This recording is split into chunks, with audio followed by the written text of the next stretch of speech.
Menyambut Hari Raya Idul Fitri tahun 1443 PT Bank Syariah Indonesia Terbuka atau BSI Region 3 yang meliputi Provinsi Sumatera Selatan Jambi, Bengkulu, Sumatera Barat, Kepulauan Bangka Belitung dan Bandar Lampung yang adakan kegiatan berbagi kepada 379 anak yatim.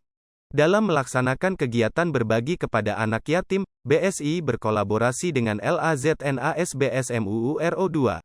Untuk BSI Kantor Cabang Sumsel sendiri sebanyak 26 anak yatim yang diberikan paket voucher belanja senilai Rp1 juta dan THR sebesar Rp300.000. Kegiatan tersebut dilaksanakan dari tanggal 21 sampai dengan tanggal 26 April tahun 2022.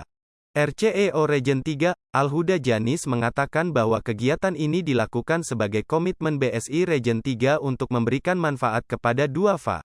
Hal ini juga dilakukan sebagai rangkaian program Gemar Ramadan yang dilaksanakan BSI di seluruh Indonesia. Di briefing dulu. 3.